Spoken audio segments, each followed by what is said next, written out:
네, 반갑습니다. 감정평가사 겸 행정사 박상현입니다.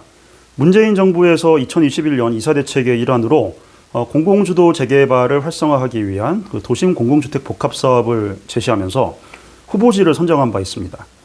해당 후보지 중에서는 일부는 예비지구 지정을 거쳐서 토지주의 3분의 2를 동의를 확보해서 본지구 지정까지 마무리를 해서 2023년 하반기 협의보상 실시를 목표로 이미 지작물 조사까지 완료했거나 이 영상을 촬영하는 2022년 11월 현재 지작물 조사를 실시 중인 지구도 있습니다. 사업이 이미 본궤도에 이른 지구에서는 민간 개발 방식이었다면 만들어졌을 그 조합을 대신하는 주민협의체가 LH공사나 인천도시공사 같은 광역지자체 산하의 공기업과 합을 맞춰서 사업을 원활하게 진행을 하고 있는 반면에 어느 사업지구에서나 사업 자체에 반대하시는 분이 당연히 있을 것이고 이분들은 이른바 비대위를 조직을 해서 사업에 반대하는 입장에서 목소리를 내고 있을 것입니다. 이 영상에서는 제 전문 분야인 감정평가에 초점을 맞춰서 의견을 피력해 드리고자 합니다. 결론적으로 도심 공공주택 복합사업에서의 감정평가는 이 협의체나 비대위나 입장이 상반되는 것이 아니라 공동의 이해관계를 가지고 임할 수밖에 없는 구조라는 것을 설명드리려고 합니다. 자, 먼저 주민협의체, 즉 현물보상으로 아파트 분양을 선택하시는 분들 입장에서 감정평가란 것이 미치는 영향을 한번 설명해 보겠습니다. 3080에서 사업구조는 간단합니다. 아파트 분양 수입에서 이 부지를 매입하는 비용과 건축비하고 기타 경비를 제외한 것이 사업 이윤이 되는데 민간 조합 방식의 정비 사업에서는 이 사업 이윤이 조합원 공동의 것이기 때문에 이를 비례율이라는 일종의 사업 시행에 따른 이익 보정률을 각 조합원의 종전자산가에게 곱해서 뿌려주는 방식으로 추가 분담금을 이렇게 줄여주는 방법으로 이윤을 배분하는 방법을 취하고 있습니다. 하지만 도심 공공주택 복합사업에서는 LH공사와 같은 공공기관에서 먼저 토지를 강제로 뺏은 다음에 아파트를 지은 다음에 이 강제로 뺏은 수용가격과 아파트 분양가격의 차이를 추가 분담금으로 징수하는 방식을 취합니다.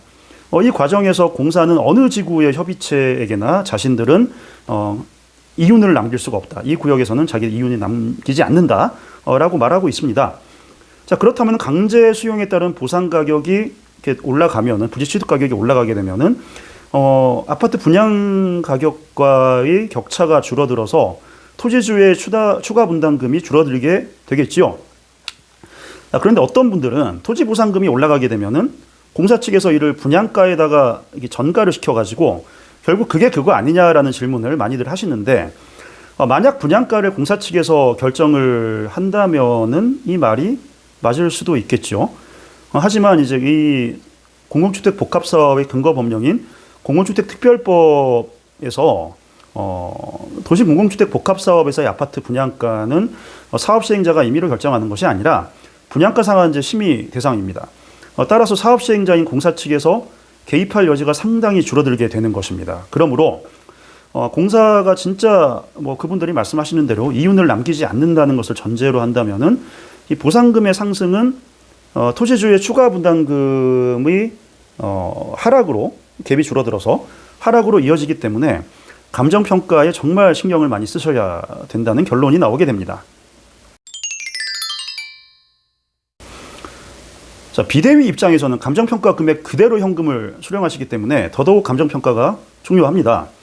물론 사업 자체를 반대를 하셔가지고 백지화를 요구하는 분이 당연히 많으시겠지만은 자, 현실적으로 지구 지정까지 이루어졌다면은 공특법상 지구 지정이라는 것은 사업 인정으로 간주되기 때문에 쉽게 말해서 지구 지정이 됐다면은 그 사업 자체에 대못이 딱 박혀가지고 이것이 취소될 확률은 굉장히 적다라는 것입니다.